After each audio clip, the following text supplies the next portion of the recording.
1 second.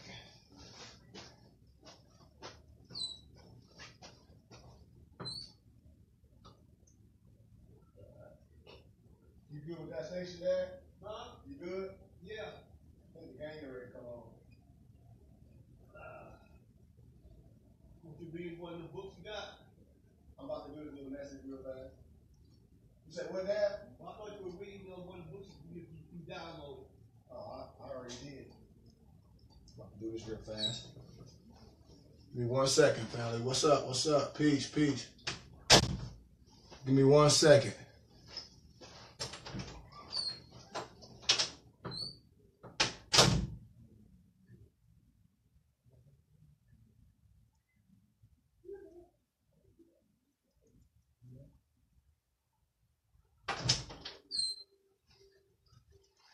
One second, fam. We're going to get this science started. I just got to get everything situated. And we're going to jump into this science. Had a long day. My day starts about 4 in the morning. I send all my emails out. And then I have clients. I do personal training. And then I'm also a guest lecturer at the school I graduated from. And I also run my nonprofit. So it's a blessing to be able to acquire skills and employ myself and reach back.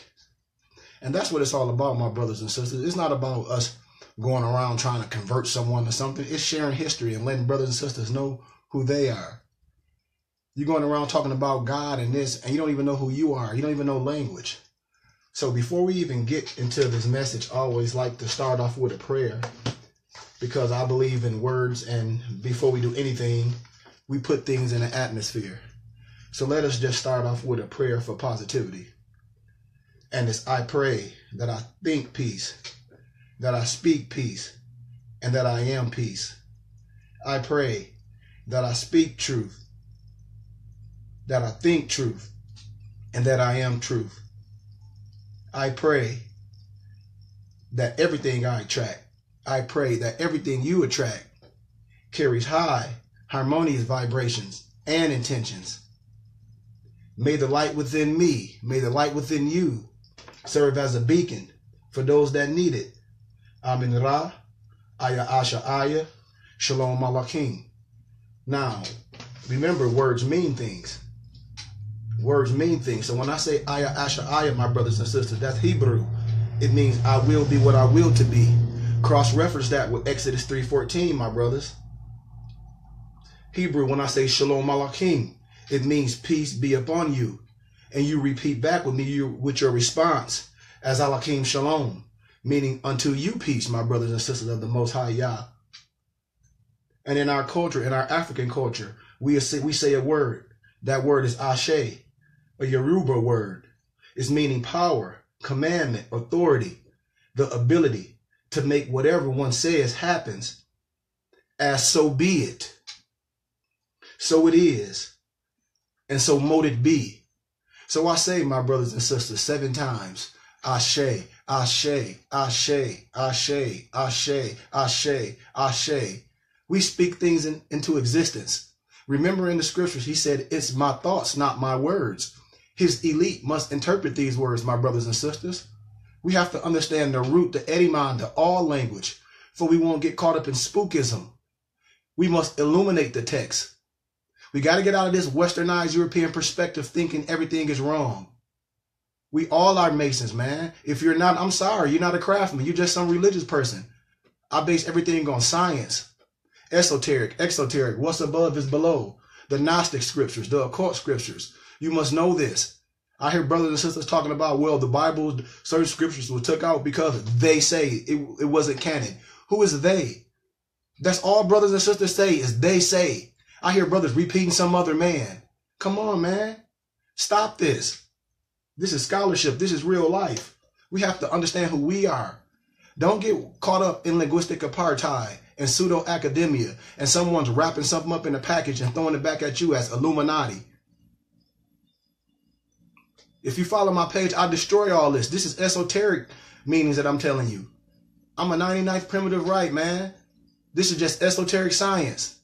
We have to get these things right, man. Signs and symbols, symbology, allegory, parables. Don't let nobody use scriptures. They use 1 Timothy chapter 6 to 10. Talk about the money is the root of all evil. Well, cross-reference that with Ecclesiastes chapter 10, verse 19. Nothing is the root of evil. It's the agent. Just like alcohol. It's no good when it's sitting in the body. But when it's ingested into that temple, it's the agent. It's the agent. We must understand this. Come on, brothers and sisters of the Most High. I'm going to go over a couple books with you, then I'm going to jump right into this lecture because I want to show you some history, man. I challenge all my preachers.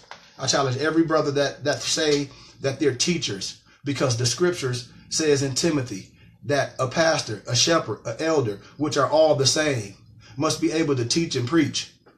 I'm paraphrasing scripture. You research it for yourself. You got a smartphone, be smart with it. The scripture says, be damned the pastor that scatter my sheep. Come on, man. Paul's third journey to the rite of Ephesians. See, you got to understand the Western perspective and how in the medieval times and in the Renaissance, you got to look this up, what those things mean. That's the times when they whitewash and change figures, man. But Ephesus was the main city of the Roman province of Asia. And I'm cross-referencing from my Great Events Bible, one of my illustration books. See, when I'm telling you, got to have history books, man. Instead of just somebody telling you something and just some preacher telling you something. And you do peer-reviewed scholarly research. I don't have any fake degrees. I went right up against that satanic spirit and proved my point from biblical history, from world history that's written. I didn't write these books. This is something that's there. Scholarship, man. When I say I'm accepted in all universities and all walks of faith, because I just teach. And they want me to come teach the truth. I said the truth has no size. I'm a theosophist. I'm an alchemist. I'm a philosopher. Come on, man. I teach the proof. I teach the truth. No matter if it fills up a crowd or if it clears it out. We must tell all truth. If somebody giving you a little bit, it's still a lie. The scripture says all truth and nothing but the truth, man. Come on. But Ephesus was the main city of the Roman province of Asia. Asia. Keep that in your head. That's Africa. I'm telling you. In the New Testament times, it was important and trading center because of its strategic location and easy access both by the sea and road. Paul chose it as the center from which to keep it in touch with the congregations he had already founded, meaning converted, and as a base for the new operations, as well as the temple of Artemis, Diana. Keep that in your head. One of the seven wonders of the ancient world. The city had marble paved streets and enjoyed fine baths and libraries, a marketplace, and a theater. This in the ancient times. I'm going to show you the pictures, man. When I tell you must know history, stop getting things from a westernized pseudo-academia perspective that's destroying everything from you. Why are you worried about where somebody else came from?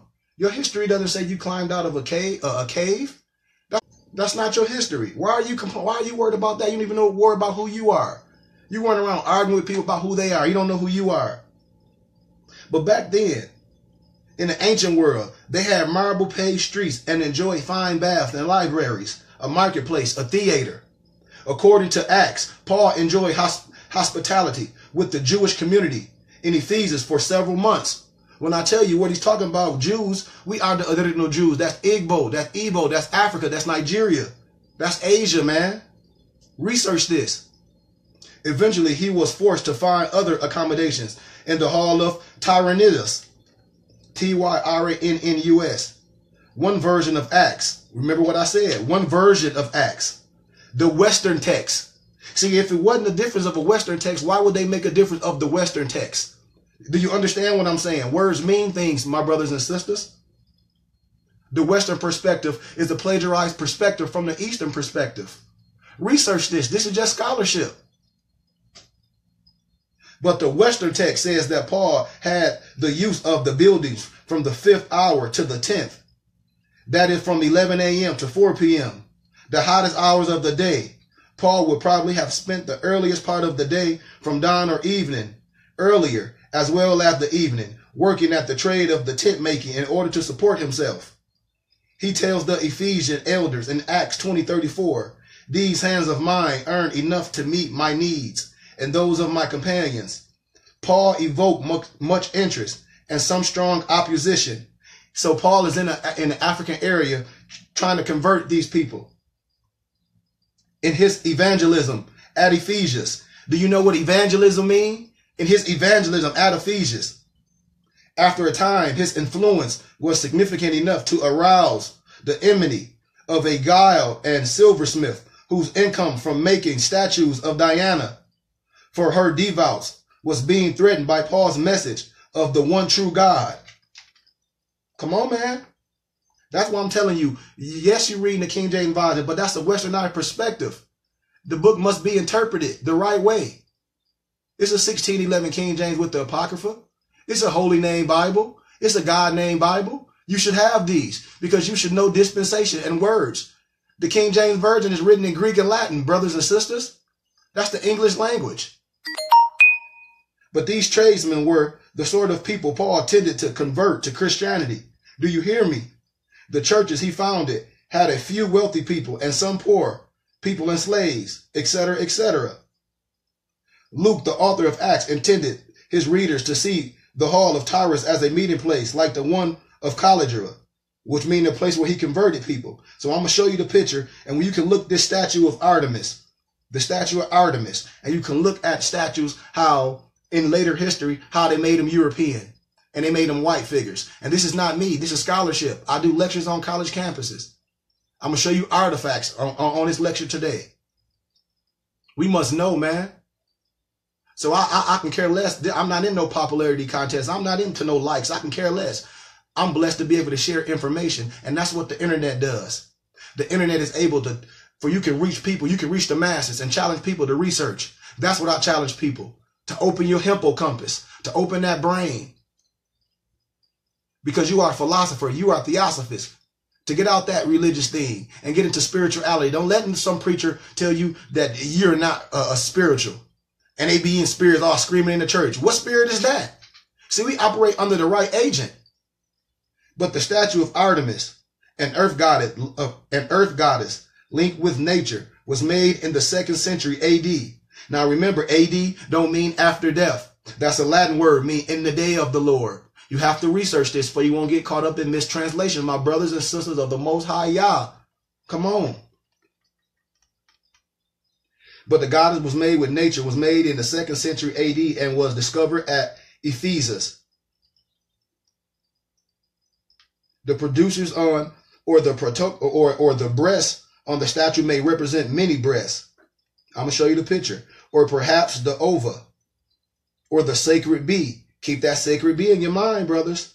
The temple of Artemis was a vast structure, 4 times the size of the Parthenon in Athens. It had 127 columns, each 60 feet long, 18 meters high, adorned by the most gifted sculptors of the day. The temple housed an unshaped icon of the goddess. This was believed to be a divine creature, since it had allegedly fallen out the sky. And I'm going to show you how Westernized pseudo-academia changed things, but they can't change the statues. That's why most of the Jews in Rome still pray to the Black Madonna. Research this when you get a chance. Statue of Artemis. Artemis. I'm telling you, man. I'm telling you, man. And you can let somebody tell you whatever they want. I'm not here to argue with you. I can care less. I'm just blessed to be able to teach and preach. And I'm blessed to be able to work for myself. I'm blessed to be a real non-for-profit. I'm a real 501c3. And I have backers that help me. And they're not even my nationality. That's why I said knowledge has no color line. You know? And that's what's wrong with us. A lot of us, our people, we're crabs in a bucket because we don't support our own. We think we know it all. So how are you going to teach somebody something and they think they already know it? When you hear people telling you things, especially my Moorish brothers, and they just giving you history, tell them to prove it. No one has no history, no scholarship. I have a whole library. Just some of my stuff that I like to have on hand. I got a whole side on the side. I have a whole library, a storage unit, thousands of books, ancient books that tell the history. So I'm just going to give an insert on one of my books that I tell my brothers you need to research when you're getting into the spookism, someone telling you masonry is scary, and you're getting it from a European westernized perspective. You're getting that 32 and that 33 degrees masonry, and that's the level above freezing. That's when water freezes to ice and snow and so on and so on. I keep telling you, I study 99th Primitive Rite of Mizraim Ephraim. I teach brothers in the lodges. Prince Hall is not new. I'm telling you, man. The Elks, the Shriner, a lot of Europeans, I go there. I teach the knowledge. My Eastern Star sisters, why you think your fez is white with the gold castle, with the gold tassel? You are the Eastern Star. When you get inside Damas and the temple, why you think you turn to the east, sisters? Come on, man. We got to get this knowledge right and this science right. There's no secret with us. This is our birthright. That's why when they wear theirs in secret, that's called a Celestine or Celestine. I might be pronunciating it wrong. I have to find it in my my studies because I did a whole lecture on it and why certain secret societies, those male clubs, which is more sciences for a whole family, they wear their fez in secrecy. I'm just going to give you an insert on this book. It's Signs and Symbols of Primordial Man, the Evolution of Religious Doctrines from Eschatology of Ancient Egyptians. Albert Churchward. Introduction by John Henry Clark. I'm going to start sharing. I'm telling you, when I break the ancient and modern Brits out, it's going to show you that you were all in Britain, my brothers and sisters. But Dr. Al Churchward was the best known British disciple of Gerald Massey. Albert Churchward was the best known British disciple to Gerald Massey. Research who Gerald Massey is. But what's essential about this message today and an old concept about history of the world and the contributions of African people toward the origin of development of the world, civilization, and culture. Albert Churchward began his work with an examination of Freemasonry, its rituals, signs, and symbols, and their contribution to social thought. What he is saying, in essence, is that Freemasonry was a part of the Nile Valley civilization. By extension, he is also saying that higher learning, which was carefully guarded at early times in history, gave birth to secret societies. In these secret societies, there existed the educational approach that will lead to the establishment of the world's first universities. That's why I be telling my brothers that's masonries and that's and elks and all that. It's just some boys, some male club. They know no science. Stop playing. What he says, in fact, is that the origin of the university comes out of the Nile Valley civilizations, brothers and sisters. African people developed signs and symbols as a way of communication and delivering messages. It is most unfortunate that most people who today are members of secret societies have no in-depth knowledge of the history of the society and the unifying role it played in the early intellectual life of the Nile Valley. The intellectual, meaning we build. We're not just up here talking. We taught our babies. We had our own gardens. We were self-sufficient. We didn't give all our stuff up. We didn't get educated to leave our community. It is through Churchward's examination of most of the known cultures of the people of his day that the signs and symbols of primordial man is revealed. At this juncture, we need to be reminded that the Nile Valley stretches over 4,000 miles into the body of Africa, and that the creations of the Nile Valley civilization cannot be attributed only to the portion of North Africa that the Greeks called Egypt. The Nile River was the world's first great cultural highway, bringing people and cultures out of the body of inner Africa. None of the components that went into the making of what we now call Egypt came from Europe or Western Asia, commonly called the Middle East. At this point in history, we cannot discuss Europe because there was no Europe in name and as a political entity in the world. Europe did not exist, my brothers and sisters. There was no mention of Europe in early ancient history because at that time, Europe very busy trying to extract herself from the impact of the last of the ice ages. Surviving and just staying alive was the most serious thing that the Europeans were engaged in at the time in early history. Alvin Boyd Kuhn, ALVINBOYD KUHN. I'm always going to give you references for you can research yourself. Kuhn is best known for his books, Who is the King of Glory, which in, my opinion, which is the author saying, is one of the best books on early Christianity. Shadow of the Third Century deals with the Conference of Nicaea and its aftermath. Remember when I tell you that, brothers and sisters, you got to get that book. Shadow of the Third Century, it deals with the Council of Nicaea and the aftermath. When Constantine, when they made the replacement theory, when they westernized it, they made Caesar Borgia from the Borgia family. That's that picture. And in one part of dispensation history, Serapis Christos by Alexander the Greek, when he invaded Europe, my brothers and sisters, and made a European pharaoh. Especially the opinion of African theologian known in history as St. Augustine. You got to look him up. You got to look up. That's what I'm talking about today in nobility. Look up the African theologian known in history as St. Augustine. And I'm going to do that one, and I'm going to come back tomorrow and give you a little bit of him. I just don't want to get off track, but I'm going to write that down. Let me write a little note to myself. I can give you that tomorrow. Going to blow your mind. Going to blow your mind. See, this is the stuff that they hid from you in antiquity in Britain.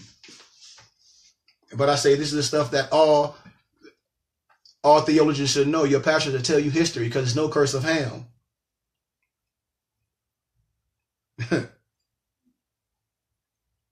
Okay, let's go. In referring to the European, and this is St. Augustine, in referring to the European participation in the Conference of Nicaea, St. Augustine said, in effect, these people are trying to revamp and give back to us a concept we had for over 3,000 years. St. Augustine, in identifying the early African origins of the concept that the Europeans will later call Christianity, is indicating that this concept existed among African people without the dogma and formalization before the birth of Europe, my brothers and sisters. Come on, man.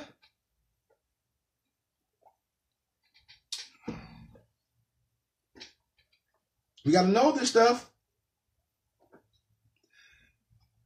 In the introduction to Who is King of Glory, Alvin Boyd Cohen has this to say: the pick that struck the Rosetta Stone in the loamy soil of the Nile Delta in 1769 also struck a mighty blow at historical Christianity, for it released the voice of a long voiceless past to refute nearly every one of Christianity's historical claims with a withering negative. The cryptic literature of Old Egypt, sealed in silence when Christianity took its rise, but haunted it like a specter after the 3rd century, now stalks forth like a living ghost out of the tomb to point its long finger of accusations at a faith that has too long thriving on falsity. For that literature now rises out of oblivion to proclaim the true source of every doctrine of Christianity as Egyptian, the product and heritage of a remote past. The books of Old Egypt now unroll the sagas of wisdom, which announce the inexorable truth, which means all truth or nothing but the truth, or the denotated truth, not the connotated truth, that not a single doctrine, not a single rite, not a single tenet or usage in Christianity was a new contribution to world religion, but that every article and practice of that faith was a disfigured copy of ancient Egyptian systemisms. Come on, man. I'm just going to give you a little answer to that. That's that one. A little bit of Miseducation of the Negro by Carter G. Woodson. I'll talk about this, how the black churches in the community are left with the uneducated Negro. Because when the Moorish brother go get the education and he try to come back and teach knowledge and teach truth, the people don't want to hear it. So he's forced to go out other places to those that want to hear the truth. It's just a fact, man. I'm not going to go all in the book. He talks about it all the day, man. About knowledge, about us going back and get educated and coming back and building our community up. That's what the gospel is all about. It's about community, man. It's about building. This is a living gospel. It's about our babies, man. It's about our women. Carter G. Woodson. Carter G. Woodson.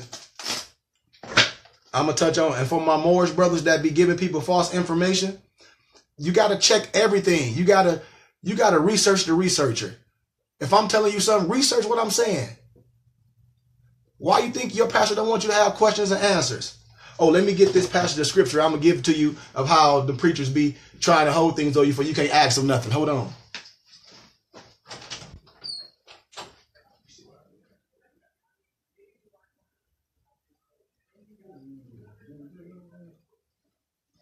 Oh, yeah.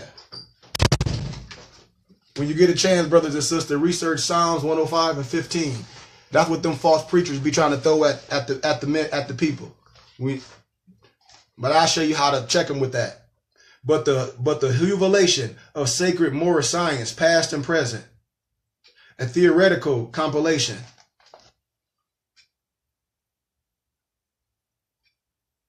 Come on, man. I'm gonna give you some inserts. Because I don't know what these brothers be up here this lying. We are law-abiding citizens, man. We just knowing who we are. And I challenge brothers and sisters to know who they are. That's it. I can care less about anything else. I can care less about anything else. But I'm going to give you an insert. In writing this book, and this is the author, I will probably undoubtedly draw the ire of Moore Mason. Moore Mason. I'm telling you, man, we are scientists, man. In the scriptures, Lamech, he had 4 children. Jubal, Tubal-Cain, and Nahum. They all talked to crafts. Religion is man-made. We're supposed to be able to build something and destroy it and take it down and show somebody else how to do it. We are master craftsmen, man. Come on, man. We all should have a skill. I'm just a master mechanic. But Mason and the profane. But I must write the truth as I see it. And I must share the truth as I see it, as I research it. Because this is the inner gospel. I'm going to teach you all about the Sufi knowledge. I'm going to teach you about the all secret doctrines and the secret wisdoms. I'm going to show you how to speak things into existence. Come on, man. Don't let nobody tell you nothing scary. Don't let nobody repackage something and they use it and they throw it back to you as Illuminati. If you follow my page, there's no such thing as no bathroom. That's not scary. Research Eliseus Levi. There's nothing scary about those things. Signs and symbols. Esoteric knowledge. But I must tell the truth. There are many in the Moorish community that do not believe in the early 1900 religious leaders and founder of the Moorish Science Temple, like Noble Drew Ali was a Freemason. But I believe they are sadly mistaken. There are Masons that believe Freemasonry began our community only with Prince Hall and accuse all other Masonic jurisdictions of being fraudulent. To these misinformed brothers, I say, it was not too long ago when the European Masons shunned and ostracized Prince Hall as illegitimate. Don't you know that? That's why I tell you, my brothers, I would teach you the 99th primitive right of Mizraim and Ephraim. It trumps all that. It's 99 degrees. They try to tell you, I'm telling you. I studied this. I have all the secret documents. Come on, man. Now it seems Prince Hall Masons are perpetuating the same behavior upon the Asiatics and the Moor Mason community at large. And this is a sad picture indeed. That's that crab in a bucket mentality. You don't get taught by a westernized European perspective and thinking you know something. You don't know anything. Most of the brothers that I know, Masons and them groups, they don't know nothing. It's a boy club. They know no science. They don't even know what the Feds is about. They don't know the history. They don't even know what the tassel are. They don't know what the navel. They don't know why the holes in it. They know nothing. This is a sad picture indeed, brothers. But Freemasonry at its core represent the universal and the brotherhood of men, no matter the race, the creed, or the color, or the religion. Freemasonry of the Aboriginal people of the earth existed long before Prince Hall even manifested. Don't y'all know this? Long before Prince Hall.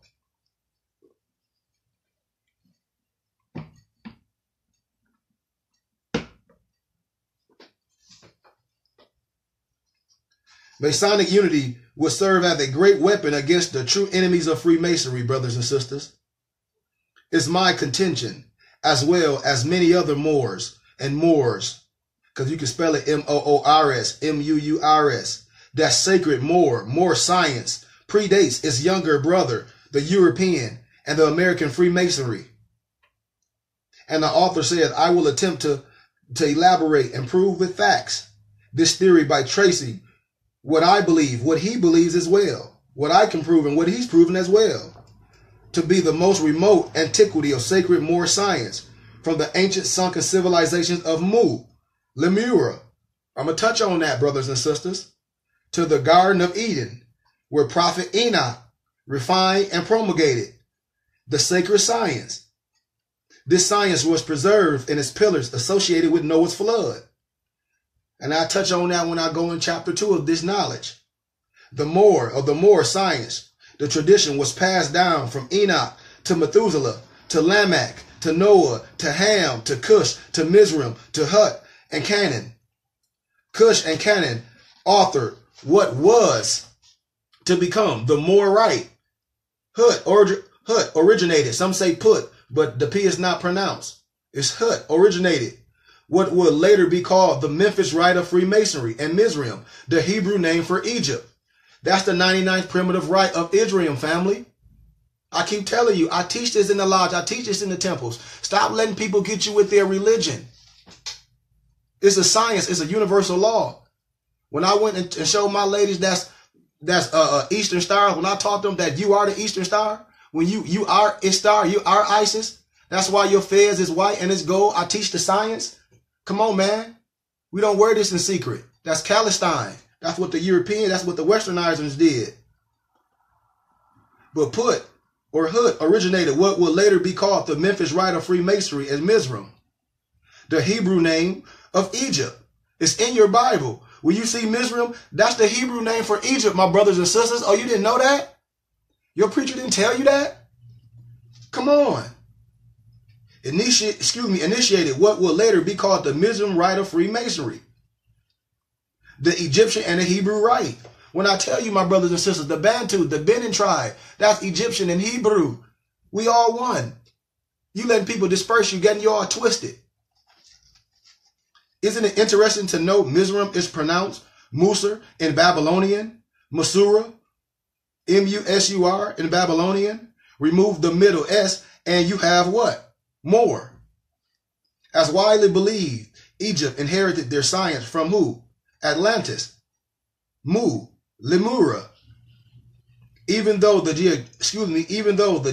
geographical origin of the Memphis rite is thought to be Libya, the nexus of the two rites, Memphis and Mizraim, is ancient Egypt. These rites have become like fraternal twins, my brothers and sisters. Of course, all three rites are interrelated and interconnected with each other. The ancient primitive rite of Memphis, of Mizraim, and even symbolic craft masonry has its genius or its genesis in sacred Moor science. The Bible states that progeny of Cush, Mizraim, Hut, and Canaan manifested in many nations upon the earth. It is historical fact that the nomadic Moors populated Europe, Asia, Africa, India, Americas, Mexico, the Pacific, and all the Caribbean islands. The Moors brought a brand of science, culture, and enlightenment not even before or since. There are many English Latin spellings for the names that represent Moor. You got M-U-U-R, M-O-O-R, M-A-U-R-U-S, M-O-R-O, M-O-U-R-O, M-O-O-R-E, M-O-R-E, M-A-U-R-Es. That's why McDonald, McClellan, those are historical names. You don't have no slave name. You might have a government name. It's not a such thing as no slave name. And don't let nobody get you caught up with their religion. With some teacher told you, or this man say this, and no disrespect to nobody that's a teacher. But stop putting the man on the pedestal. Check him. Ask him to show you history. Men just in religion trying to push religion. I don't push religion on you. Because in the scriptures, the Most High don't say, you know, religion, you Church of God in Christ, you this, you this, you this, you Islam. That's bull crap. He say, I'm the way, the truth, and the light. Religion has nothing to do with this. But Maurice, M-O-R-E-A-U, M-O-R-E-T-T-O, M-A-R-D-U-K, M-O-O-R-O-E, just to name a few. Maroon, Mara, Morin, and many others. But as far as this book is concerned, I will use the term Moor, M-U-U-R or M-O-O-R, when most appropriate, so as not to be misleading the reader or the hearer, because you want to hear certain things, because that's how we receive things. This is our antenna. But I like to use the M-U-U-R spelling as well as the author does, because it represents the universality or the universality of the Moor national identity. Most people believe the Moors only came from Northwest Africa, but there are Moors in India, Arabia, Americas, Mexico, Ireland, the Celtic. Write that down, the Celtic. Europe, Australia, the Solomon Islands, the Mauritanias, etc. Breaking the Moor national identity down by letters represent matriarchal. Most Moors believe that God is a woman. I believe that God, the element, is the feminine aspect of one higher self, the right brain function or intuitive side of one's nature. As a matriarchal governess, the U stands for the universe in its totality. Morocco's or Morocco's. The second U represents under as the pledge of allegiance, one nation under God. The R stands for Rama, R-A-M-A-H or R-A-M-U or R-A-M-E-H, the Egyptian and the Mu god of the sun. Moor, M-U-U-R, simply means, in an esoteric sense, the original spiritual, intuitive state of man and woman. Remember, I tell you, my brothers and sisters, you have esoteric and esoteric meanings. The ES and the EX. That's what's above, this below. That's the duality. That's the 7 Hermetic principles. I teach this. I could do a whole lecture on the 7 Hermetic principles. I teach the whole biblical story with my charts, with my metaphysical charts. Come on, man. This is a science, and we should be able to teach this. But according to Mark Amura Pinkham in his book, The Return of the Serpents of Wisdom, write this down, Mark Amura Pinkham. Mark, A-M-A-U-R-P-I-N-K-H-A-M, and his book is called The Return of the Serpents of Wisdom. The souls of the Lemuras have continued to reincarnate upon those lands, which are remaining vestiges of Mu, or once adjoined to the Pan-Pacific continent, the Pacific Island, China, India, and the west coast of North and South America. In these areas, they have pronounced Lemura cultures based upon right brain, spiritual, and art, and the dedication to the living harmony with the Mother Earth. Here's Arizona, the Indian totem. I'm going to show you all the stuff. I'm getting ready to get to this lecture, man, for you can see for yourself. You must know. I'm going to show you a Chief Barboncito, Chief Barboncito, at the signing of the Treaty of 1868. He says, I hope to God you will not ask me to go to any other country except my own. This is 1886. This is a treaty. See, like, I want to save my own people. And there's nothing wrong with that. Oh, yeah. Here you go, from the feds that they wear in secret. Uh-huh. Yeah.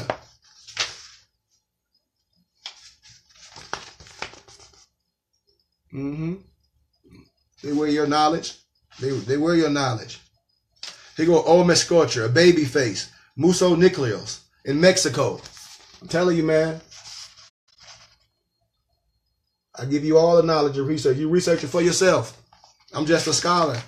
I do all these lectures on college campuses. So I can care less how you feel. Here go a bust of female African Aboriginal in the Museum of Puerto Rico. And I'm going to show you more as soon as I get into this lecture.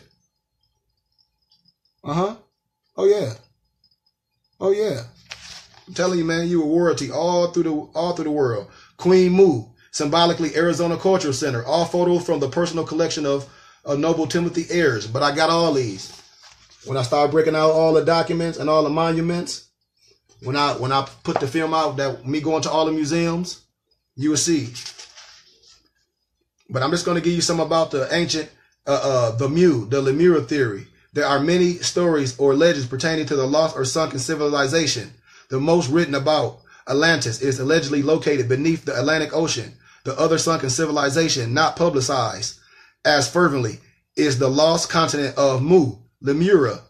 Some scholars believe Lemura lies beneath the Indian Ocean and Mu existed beneath the Pacific Ocean. And then they say they believe just as the Americas North, South, and Central was in antiquity one landmass, so was ancient Mu, Lemura. The lemur is a small primitive form of primate found in Africa, Madagascar, India, and Malay. In appearance, the lemur is much like the modern monkey or ape, but they can grow up to 6 feet in height when on their hind legs. This is Charles Darwin's theory. Contemporary Alfred Russel Wallace estimates the lemur also occupied from West Africa to Burma to South China and Celebes. Remember, man, that eugenics, that Darwin theory, that's fake science. That's pseudo-academia. That's medical apartheid. I lecture on this on the college campus. You have to understand this. What eugenics is Darwin theory is trying to eradicate the Asiatic and make the so-called perfect species. Follow my page. I just teach science, man. Because the truth has no size. I don't care less about your religion. But in the book, The History of the Creation by Ernest Haeckel, research this. The History of Creation by Ernest Haeckel, Hackel. In regards to Mu, Lemura, its location and the human race, he writes, the primeval home of man was a continent now sunken below the surface of the Indian Ocean, which extended along the south of Asia, as it is at present, and probably in direct connection with it towards the east as far as India, Sunda Islands, west as far as Madagascar, and the southeastern shores of Africa. W. Scott Elliott, in his book, Story of the Atlantis and the Lost Lemura, states Lemura, at the time of its greatest expansion, nearly girded the globe, extending as then did from the site of the present Cape Verde Islands, a few miles from the coast of Sierra Leone, in the southeasterly direction through Africa, Australia, Society Islands, and all intervening seas, to a point but a few miles distant from a great island continent which spread over the remainder of the Pacific Island and included Cape Horn and parts of the Patagonia. W. E. Scott Elliott was a theosophist. Same thing I am. I tell you, I study all law. I have to be. And he said he received his knowledge from Estriel Clevergen. That's some stars and things. That's his saying. I don't make it up like I done got something from some special being. I tell you, it's my brain and I study and I'm a philosopher. That's where I get my knowledge from, and I'm a spiritual. That's where the knowledge comes from. I'm not making it seem like I'm some special being. The same spirits talk to me that can talk to you. So I'm not special. It's the brain. And the Most High said he wanted to dwell in our flesh. So we all have the brain. We just need a guide to bring it out. That is it. I'm just a vessel. That is it. But in homage to the Fez, the Fez, the national headdress of the Moros, of the Moor science, or the Moors since remote antiquity. This is our national headdress since antiquity. Has been held as an object of respect and honor, symbolically, and at times literally. The person wearing the Fez should possess high knowledge and power. And that's why I said in the scripture says the glory of a young man is his strength, but the knowledge of an older man is the grace on his head. Just because you have this Fez doesn't mean you have knowledge. It better be something under there, because they can be frauds. If they don't want to tell you no truth and they're trying to get you caught up in some religion, telling you this and that and the other, they're not a real Moor, because we study all law. We study all science. We're not trying to convert nobody to no religion. That is not what this Moor science is about. We don't convert nobody to no religion. We teach all law. That's what will make you a complete man or woman. Don't let nobody tell you that. To make you a complete fifth of a person, you have to have nationality and religion, which is your spirituality. Don't you know that? Negro color, that's nothing. To be considered a fifth of a person, you're supposed to have nationality and religion, which is your spirituality, brothers. Stop letting people get you caught up with spookism. But the person that ran that Fez should possess high knowledge and power. In Turkey and other parts of the Mediterranean, the Fez is known as the Tarbouch. In ancient Canaan, in Phoenicia, The conical fez is known as the hennin. This type of fez was also used by the ancient order of Magi. In modern day Sema, the magicians or the spiritual men and the wizards are seen wearing the conical fez. In the old elementary school days, if you acted upon your old times, you will be worn this fez. I'm going to show you pictures, man, how the Ku Klux Klan got their whole outfit from you. I'm going to show you brothers back way before that started had the same outfits on. I'm telling you, man, everything is connotated from you. Everything is westernized and repackaged to you as spookism. But the fez worn by the modern Moors are red in color and geometrically symbolizes the Great Pyramid in Gaza. The fez is also worn by 32nd degree Freemasons in the House of the Shrine. According to writings, as quoted, the Africans and the discovery of America, the colonial hat, which is the fez, represents royalty or high dignity in Mexico among the Huastecans, the Huastecans, and elsewhere, and in Aztec known as Capili. Research King Montezuma, what really happened to King Montezuma, and who he really is, a black African Moor, Aztec, and how they went over there and stole this thing and killed them all. Research this real history, man. You got to get real history, not connotated from a westernized perspective. I teach this. But is linguistically identical with the hat. Words in Africa derived from the Arabic giraffa, Gifra, Gifarah, or giraffa, Gurarah. The Arabic colonial hat, which is the fez or the cube, Qub, and giraffa, associated with the Magi, Magi, is at the base of all the hat names in the Sudan, and apparently was originally restricted to the kingly power, the priestly power.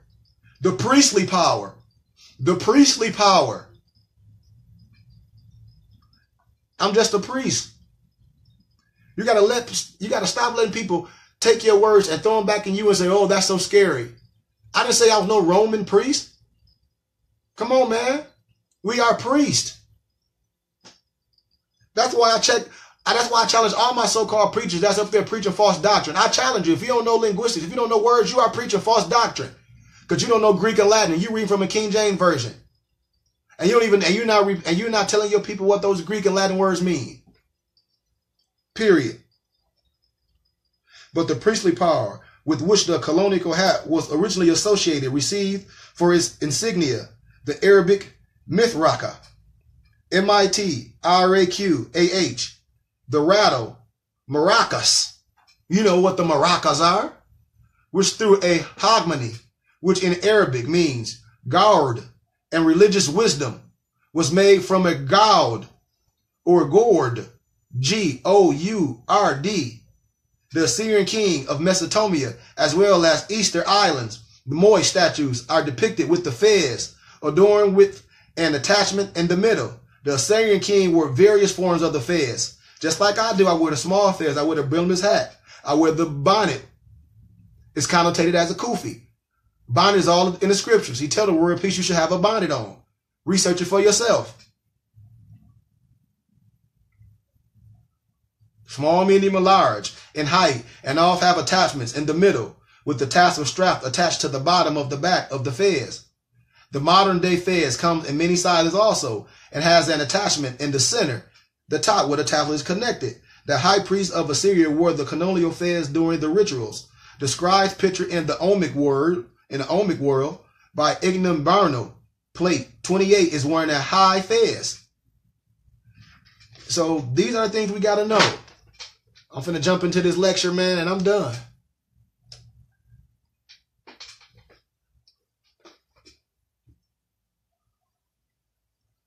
First, I'm gonna show you some pictures from a ladies' museum in England, and she's a professor at Cambridge, and I'm going to be going there. I'm going to be doing a couple months of study there. But when I tell you, brothers and sisters, all of all our artifacts. Most Europeans have them.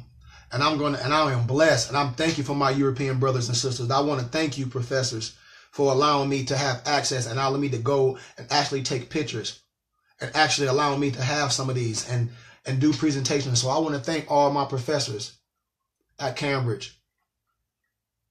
I want to thank you guys. Let me pull up these that was sent to me. I'm gonna show you the Montezuma ones too. Let me see. See if I can pull these one up first. But yep. Yeah, I correspond with two professors from Cambridge and Oxford. And they're archaeologists and anthropologists, man. And I just been getting a lot of things sent to me. Here we go. No, this one not it. Be patient, family. This is the lecture. Let me pull it up. I'm going to show you these pictures real fast. Not the Moorish letter, the coat of arms. Let's see. I think this one might be it. Let's see. And I'm going to go through these with you. No, that one's not it. Hold on. All right, there we go. Here it comes.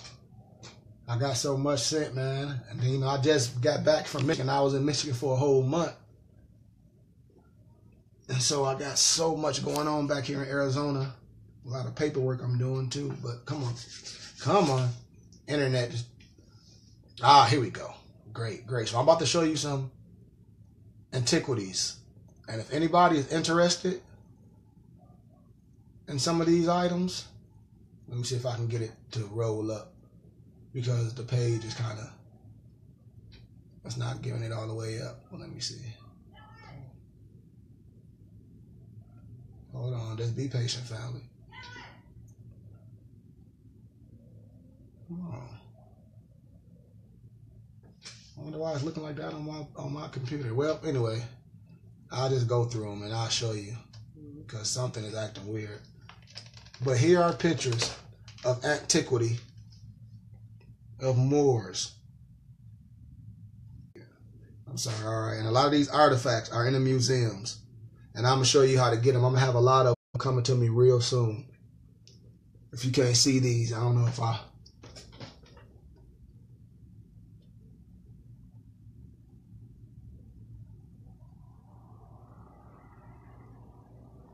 going to show you some more. Maybe if I turn the laptop the other way. Okay. Okay, I showed you the first one. Let me kind of shrink this one. Okay, there's more. This is the second row. If you can see that. That's the second row. See, this they got all your artifacts. I'm going to show you way more.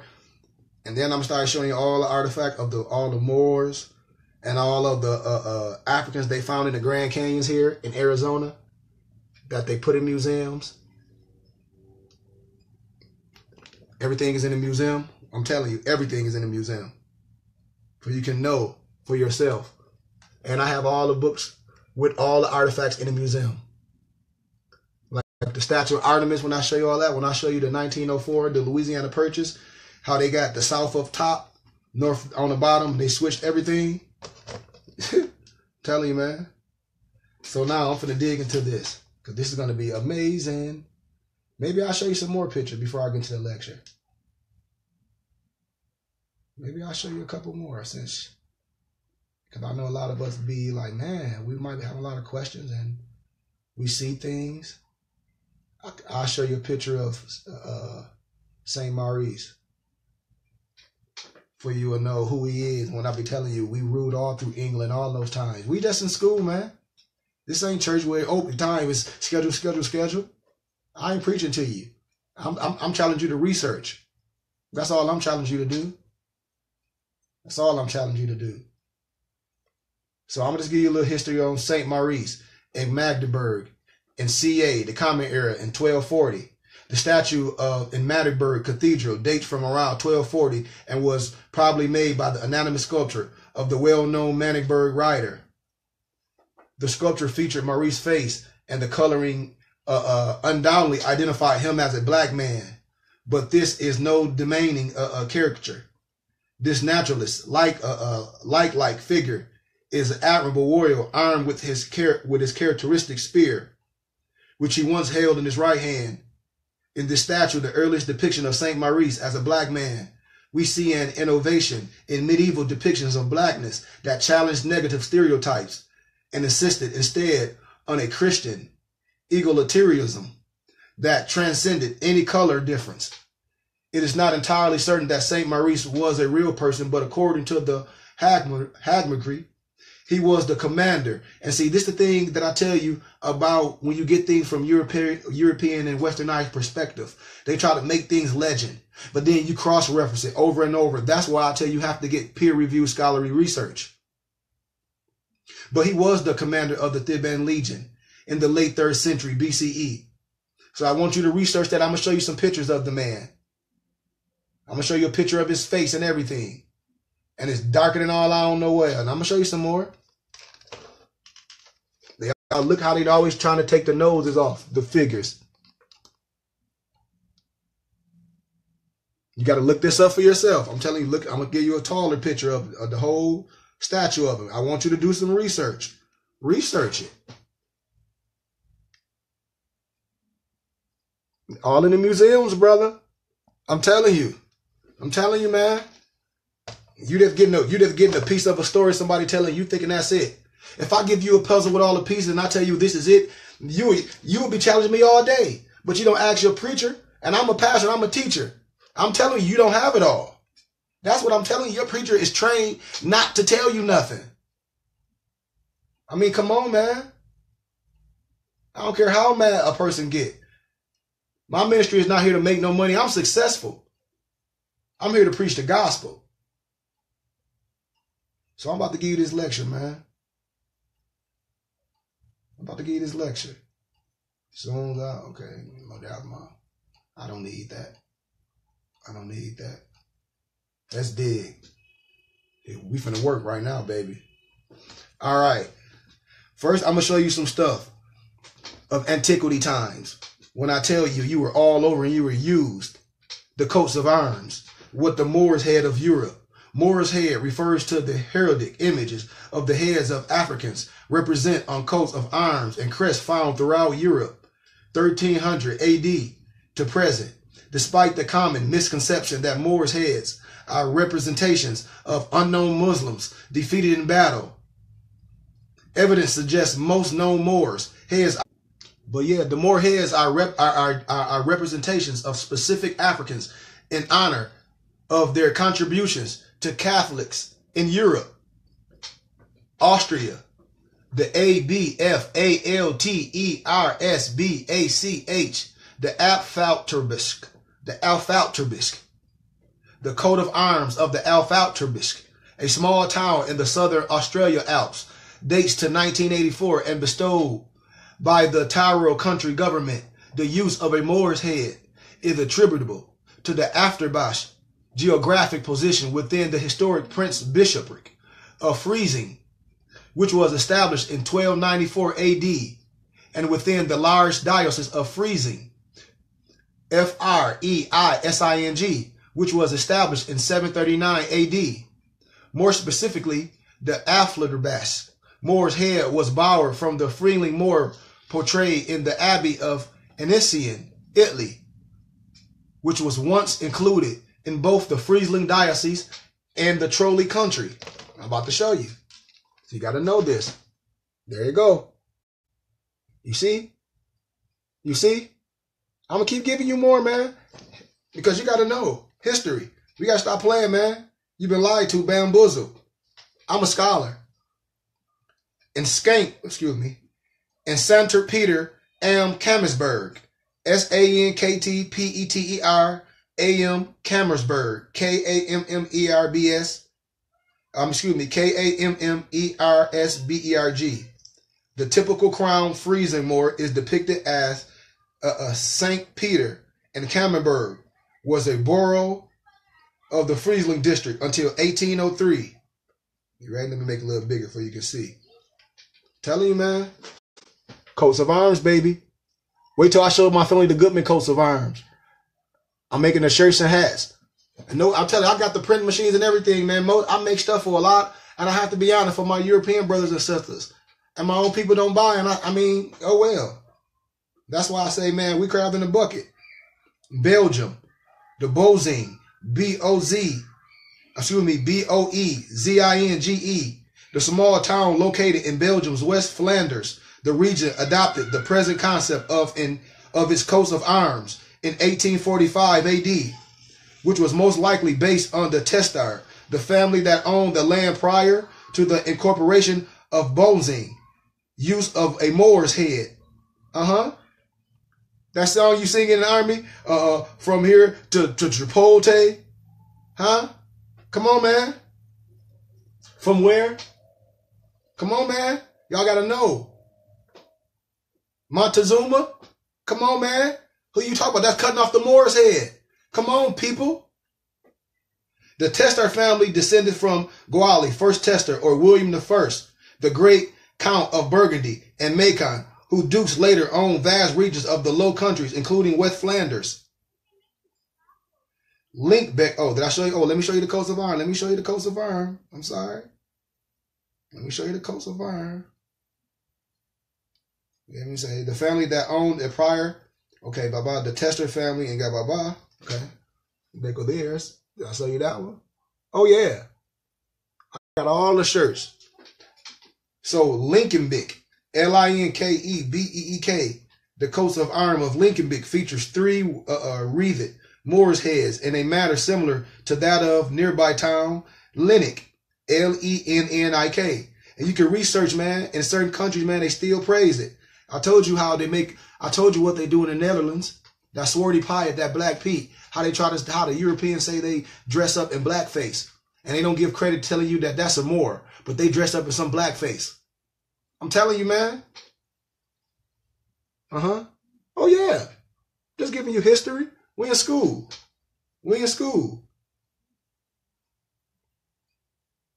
Lennik, Lennic. So you got to stop letting people just get you with their religion. Just telling you stuff and you don't even know who you are. According to town history, the coat of arms is descendant from the 1683 Gasbeek family crest, which in 1691 changed the seal of Cornelia D. Mann, shown at right. See, remember I tell you things were changed, man. We ruled. And if it didn't matter, why did the westernized European pseudo academia change it so much? See, you're supposed to know who you are. You're supposed to know who you are. The Waregem, the Waregem, according to town history, the present coat of arms was adopted in 1970s after the merger of several smaller municipalities, unusually depicted with a green button shirt with arms crossed behind. It is similar to the coat of arms adopted in the 1890s that was based on the family crest used. Oops, where'd it go? I'm sorry. It keeps jumping. That was based on the family crest used since 1584 by the Flemish Van Plots of Ingelmunster near Waregem. The original, however, was Balliser, Elder von Plato's family crest, which was conceived circa 1470 AD.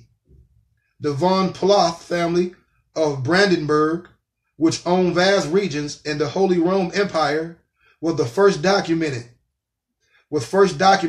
by Otto I in 946 AD. Since Saint Maurice was patron saint of the Holy Roman Empire, and since nearby Cathedral of Magdeburg was dedicated to Saint Maurice, the von Plott Moor is likely a representation of him. Oh yeah, baby, we'll dig. Science, man. I got more. The modern Corsican Moor's head has been whitewashed with European features, and today many believe the head is but a mere silhouette of European man. False. I told you, I put a book on my page. It's called Russian Icon by Vladimir Ivanov. It's showing you how they whitewash the pictures. He got a picture of the European whitewashing the picture. I'll show you in the book of Maccabees that was in the Bible, that was in your 16 King James version.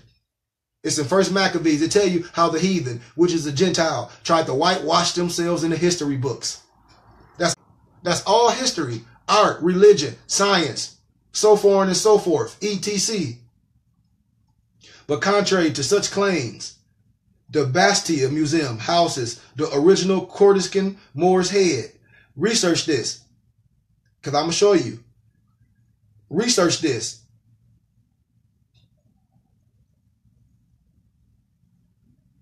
But the Bastia Museum, B-A-S-T-I-A, the Bastia Museum houses the original Corsican Moor's head,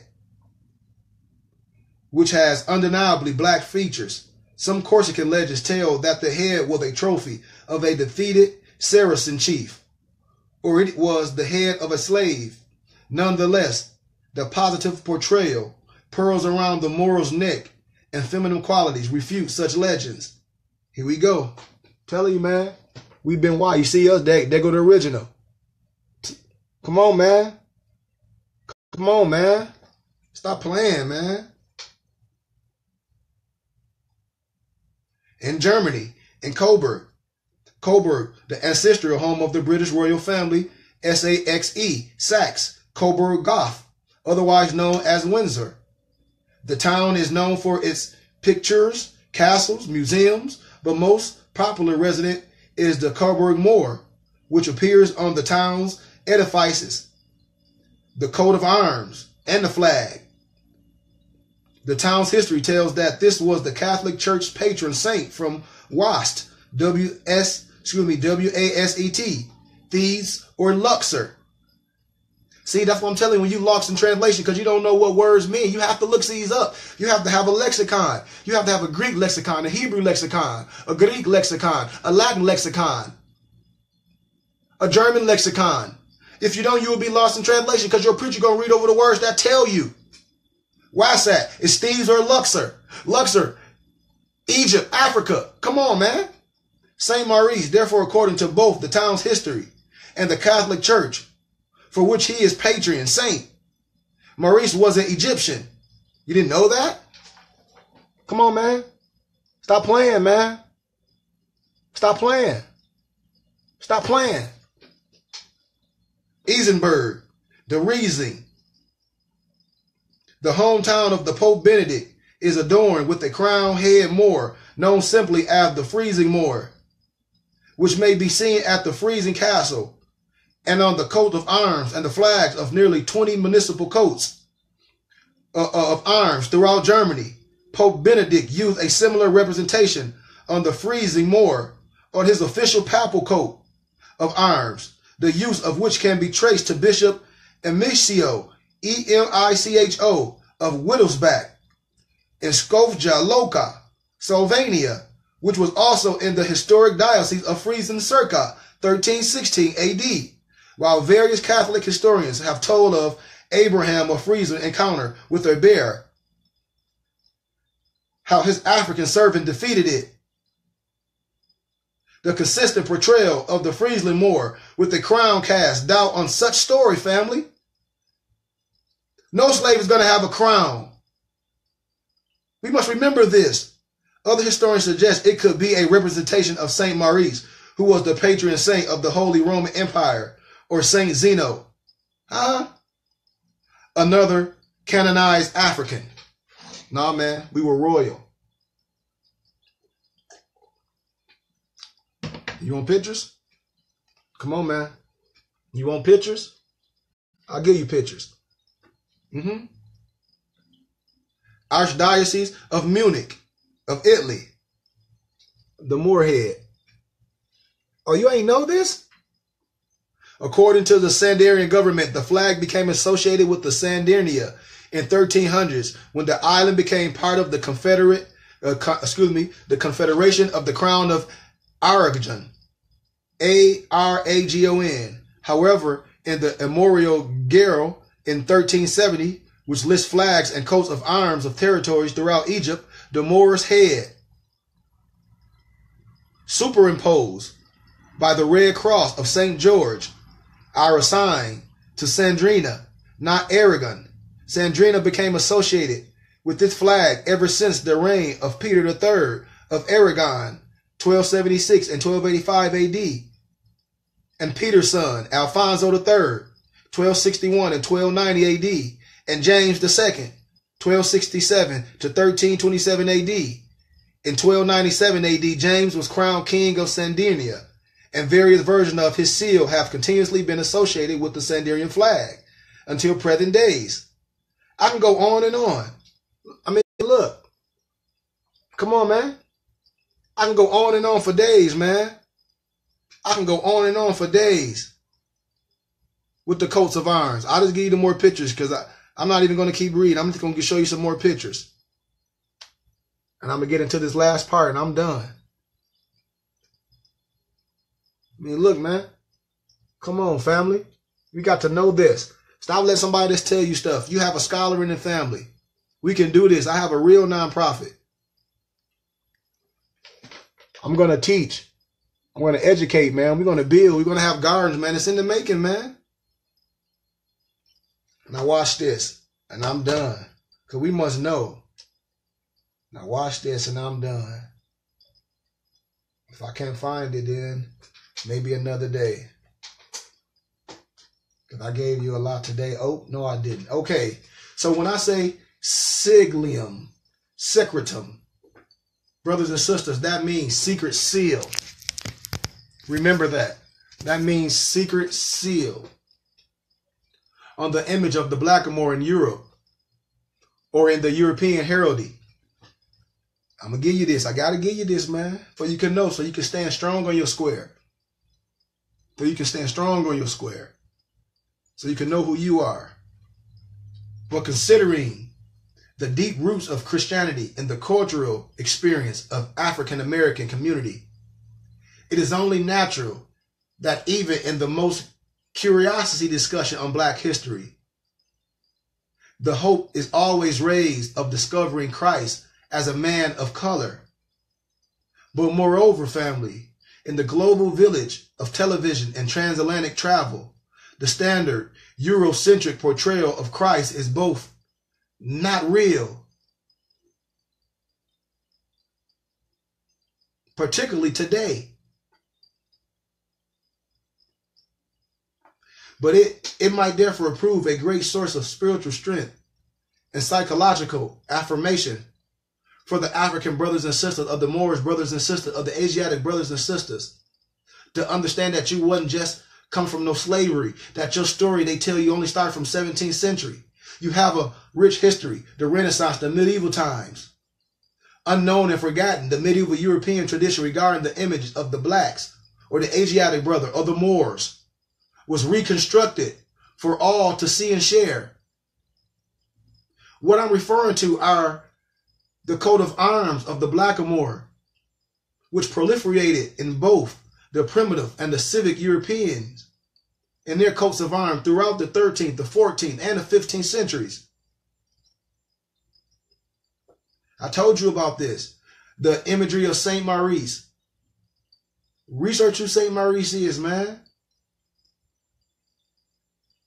We got to remember what these words mean.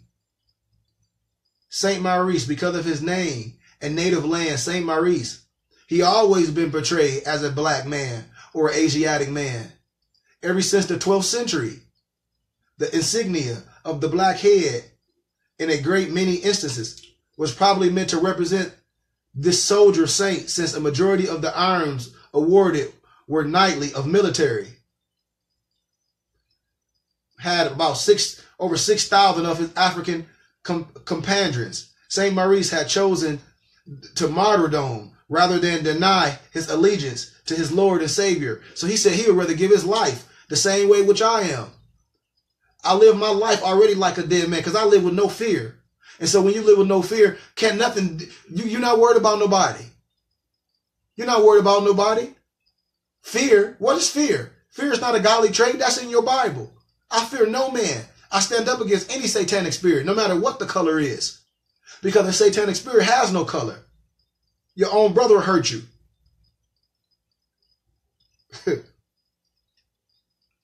But St. Maurice had chosen to martyr himself rather than cause allegiance with some foreign god, so thereby creating for the Christian world an image of the church militant that was as impressive numerically as it was color-wise. No doubt, St. Maurice was a major fact in religion. Maurice would become the champion of the old Roman church. Do you hear me?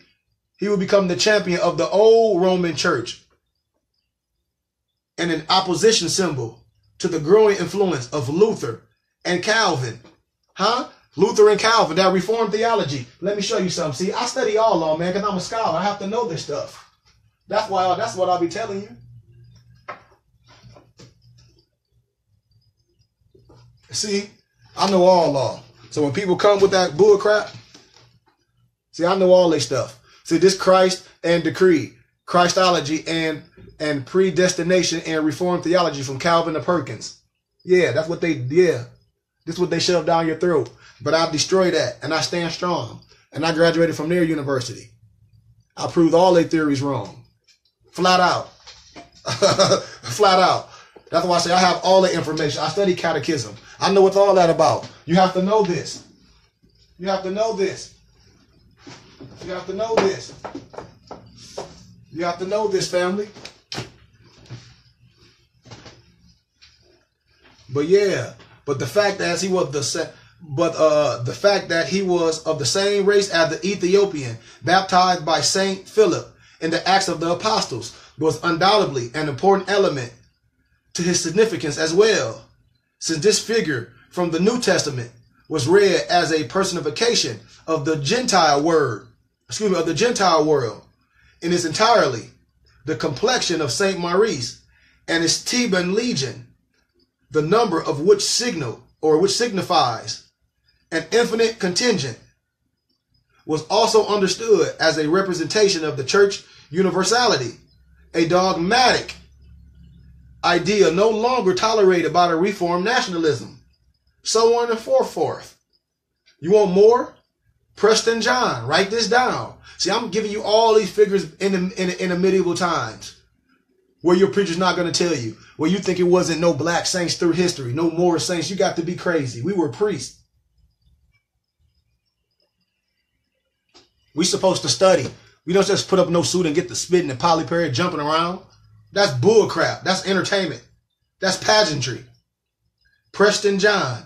In addition to St. Maurice, there is also another figure connected to the Blackamoor coat of arms. It is the semi-mythical Negus. Remember I told you? The Negus, the African of Asia. Negus, the emperor of Ethiopia. Preston John, to Otto von Friesen and Imperial Hohenstaufen. He was an Imperial Hohenstaufen,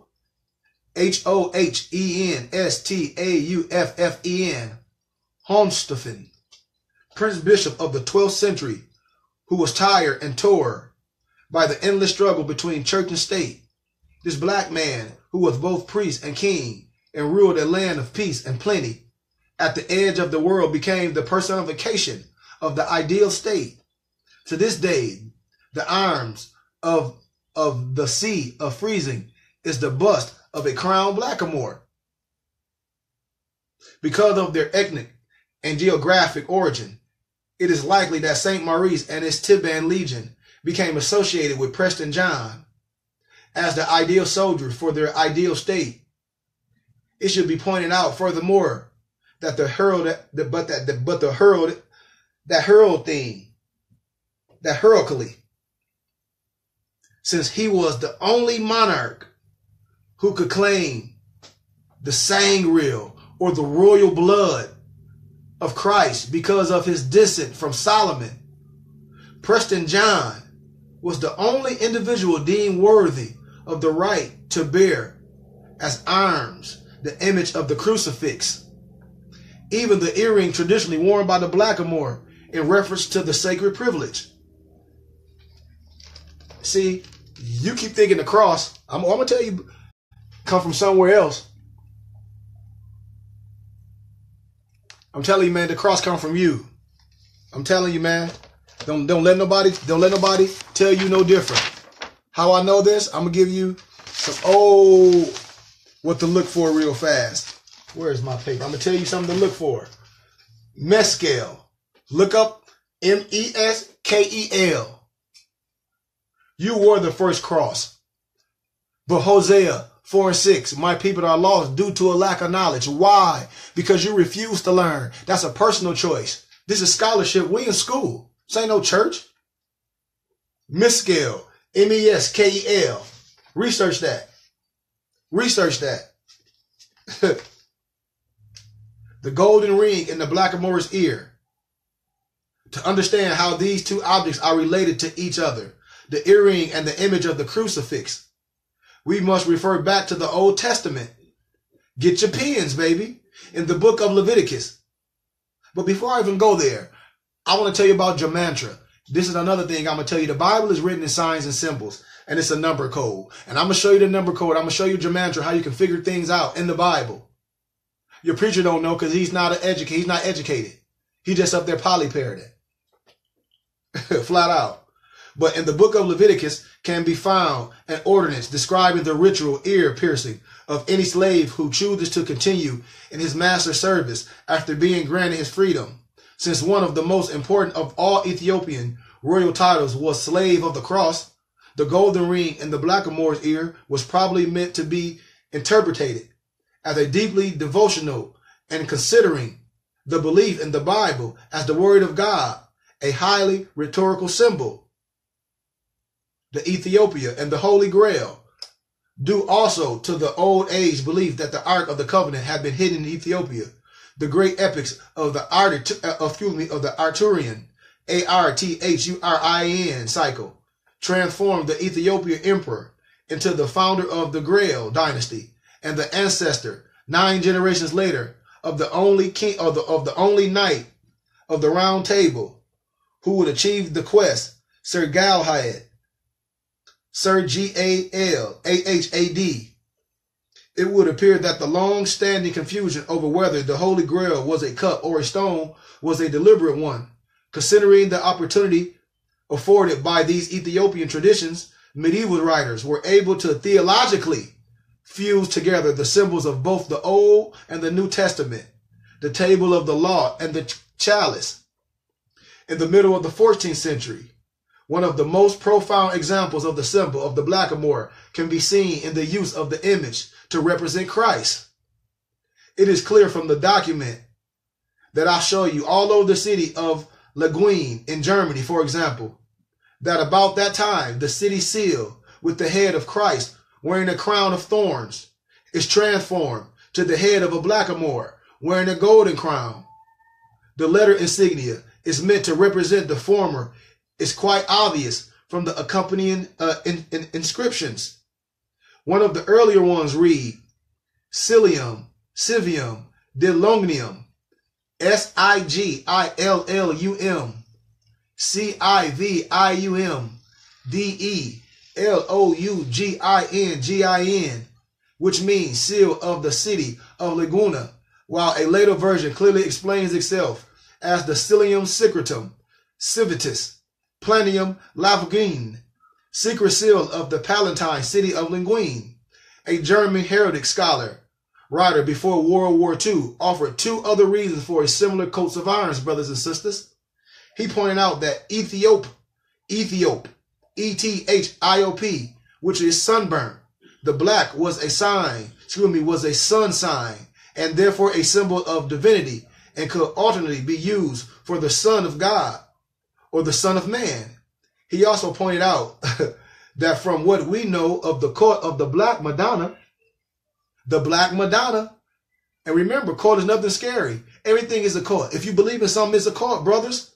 You just been bamboozled, hoodwinked, shammed, had. The blazon of the blackamoor queen was a reference to Mary, the queen of heaven, or her what? Prefiguration as the queen of Sheba, and that the male versions of the insignia were therefore references to her. The discovery of this particular seal was especially surprising to me and others. We got to understand this. Another reference to Preston Johnson, or even from likely to Bolitzer, the black wise man of who? Epiphany. who has what? Icon. He's been an icon. He's been shaped into this model. Almost always been treated as a king, right? Because this gift of prophecy, not only our Lord's death, but most importantly, his resurrection and proof, therefore, of his divinity. The all Baltazar, the blackness inspired, must have had a powerful impression on the science of heraldry, a coat of arms that is apparently derived from the same theological source as that of the city of Lavingen, belongs to the Cruz or Cross family of France, since cacao shells are so literally associated with the sacrament of baptism. Their number here probably signifies the 3 nails of the crucifixion, while the woman, in all likelihood, are representations of Mary and Queen Sheba. I mean, I can go on. I give you the arms of King Balthazar.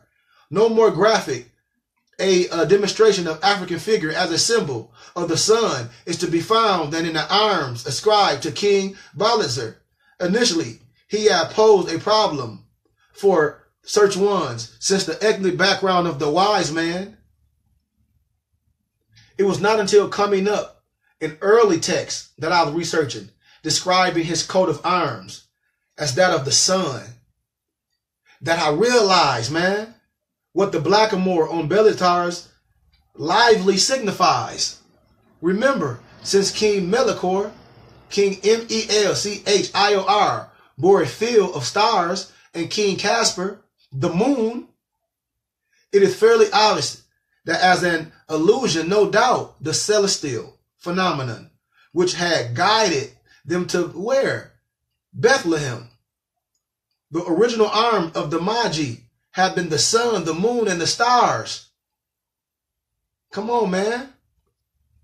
Now, blackness as an allusion to God, perhaps even more remarkable, especially from our perspective today, brothers and sisters, is evidence which would suggest that in the language of heraldry, the blackamoor could be an allusion to God himself. You got to know what heraldry means. Heraldry. Look that up. The blackamoor could be an allusion to himself. It could be an allusion to God himself. The most obvious of these examples are to be found in the arms of the city of Coburg, the Cobb family of Nuremberg, and the Pucci, P-U-C-C-I, of Pucci, equal Jacopucci.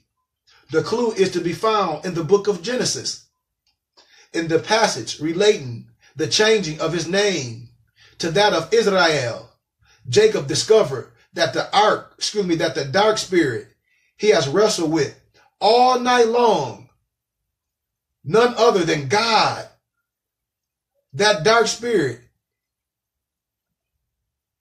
he has wrestled with all night long is none other than Yahweh, than God, in the impenetrable image of his infinite self. Come on, man. The fact that the name James is nothing other than a variant of Jacob might well provide us with the significance for the arms of Sandirina. Come on. That's the Aragonese king. That's the Aragonese. That's the king in James 1. That their use you can trace it in the scriptures.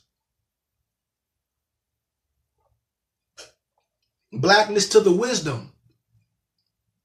One of the most dramatic and certainly most graphic uses of blackness as wisdom can be seen in the portrayal of the good thief from a number of 15th century Flemish masterpieces depicting the crucifixion. For the ability to recognize his Savior's spiritual supremacy beneath the harsh reality of the cross, Saint Dismas, Saint Dismas, is not only painted as an African, he is painted blindfolded as well. The blindfold on certain blackamoor coats of arms, therefore, is not a mistakenly placed headband or torse, the standard headpiece, of this specific symbol when a crown is not called for, brothers and sisters.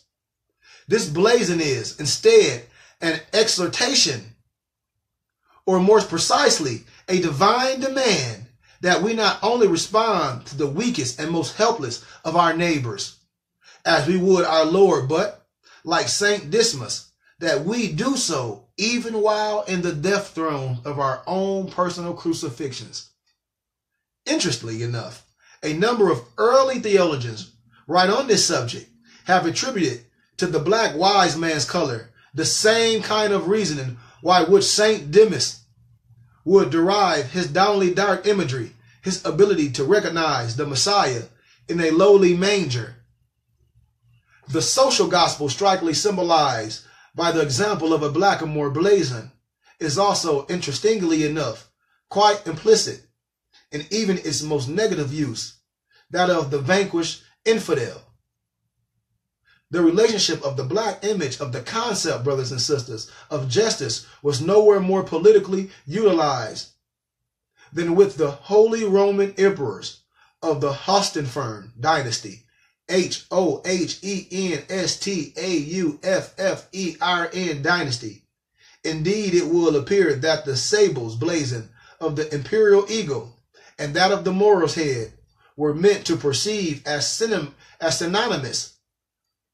The simple headbands worn by both are, as a matter of fact, brothers and sisters, they are identical. And interestingly enough, nothing less, despite the simplicity of the design, than the imperial design of the whole headband of ancient Rome. These were the same people. Also, interestingly, is the fantastic coat of arms attributed to Ethiopia by the heralds of the Middle Ages. I mean, I can go on and on, man. I'll tell you about the Greeks. The Palmades, Pallamedes, the mythological figure from whose Sir Tristram's, Sir Tristams, the Moorish companion derives. His name was commemorated as the inventor of writing, counting, weighing, and measuring, and the games of the chessboard. Huh? Since his name translates as ancient wisdom. His name translates as ancient wisdom. It is fairly obvious that all dualistic tensions were intended to be nosed from the most simple yes or no, or I, the most sophisticated Parmenides models regarding the I and the thou, or the one and the many. Come on, man. I can go on and on, man. I'll just share a few things with you, man, and I just want us to know, to get into scholarship. We must know. We must know things, man. People talk about, this is one of my Hebrew texts. You see, it reads from the left to the right. People talk about some 10 commandments that come from the 42 laws of Ma'at. But if we're talking about the Hebrew God, if we're talking about things, let me share something with you before we ride out. This is called the Book of Knowledge, the Maimonides, Maimonides. The work is the introduction and the first volume of the monumental crowning achievement of the Maimonides, the Ramba, the Minish Torah, with matchless clarity and authority. He describes the transmission of the oral law, the Torah Shebelfa, through the generations and the resilient development of Mishnah, Talmud, down to his own day. He then gives his reason for writing the Mishnah Torah in plain language. The style is systematic form, so that thus the entire oral law might become known to all. You say that Moses went in with some 10 commandments, that's all he went up with and came down with? Here we go, listen to this. A complete listings of the 613 mitzvahs, the precepts, divine commandments of the Torah follows. It's titled the Sifra HaMara, the Book of Knowledge. The first volume of the Mishnah Torah begins with the Heathcloth Yeshodi, the HaTorah, the fundamental principles of the Torah, with a thorough exposition of the primary tenets of our faith, the existence and unity of God. This is followed by the Heathcloth Diath, the law on moral disposition and ethical conduct, the Heathcloth Talmud Torah, on Torah study, the Avdah Zera, Vidkoff, Hayel, Goyim on adultery, and the Hikloth Tishva on repentance. The Hebrew text comes line by line from a unique manuscript in the Budarian Library in Oxford that bears a note in Maimonides' own hand attesting that it was corrected by comparison with his personal copy of the Mishnah Torah, the Hebrew and English, a faithful translation by the late Rabbi Dr. Hameson, accompanied by scholarly notes and references. I mean, the Nag Hammadiya, the definitive new translation of the Gnostic scriptures, complete in one volume. Oh yeah, you didn't know? The Nag Hammadiya library was widely acclaimed by critics and scholars alike, containing many of the writings of the Gnostics since the time of Christ. This was the work launched modern Gnostic studies and exposed a movement whose teachings are in many ways as relevant today as they were 16 centuries ago. Although some of the texts had appeared in other translations, the 1978 edition was the first only translation of these ancient, fascinating manuscripts to appear in one volume. The new edition is a result of 10 years of additional research, editorial, and critical work. Every translation has been changed or added to, many have been thoroughly revisited. Unearthed in 1945 near the town of Nag Hammadiya in Upper Egypt, the text literally began where the Dead Sea Scrolls end. Their discovery is seen as equally significant, bringing to light a long-hidden well of new information, sources, and insights into early Judaism and the roots of Christianity. The world depicted by those writings is one in which the Bible is turned upside down. Here one reads of a world is the blunder of a blind, malevolent God, how Christ stood by and laughed at his enemies as Simon of Cyrene was crucified in his place, that Sodom and Gomorrah were destroyed not because of their wickedness, but because of their wisdom and their inhabitants, and why the Gnostic declared the serpent of Genesis good. We alone know the necessity of birth and the ways by which man enters the world, they declared, and so, being fully instructed, we alone are able to pass through and decay. No, we are able to pass through and beyond decay.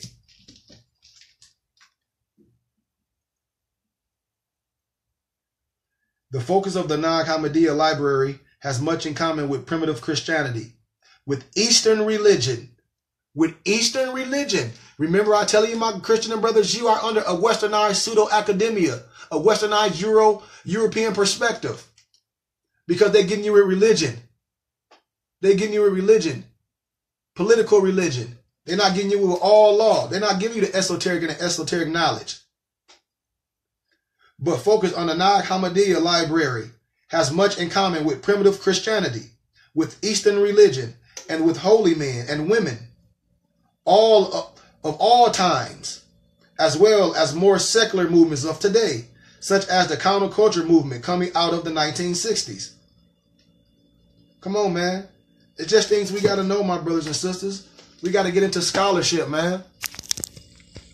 We got to get into scholarship. So tomorrow, I may highlight the preface of the Holy Name Bible again to show you how the name is important. I'm going to show you that we knew the name, man. I'm going to show you how it was very important. But I love you all. Shalom Malakim. Aya Asha Aya.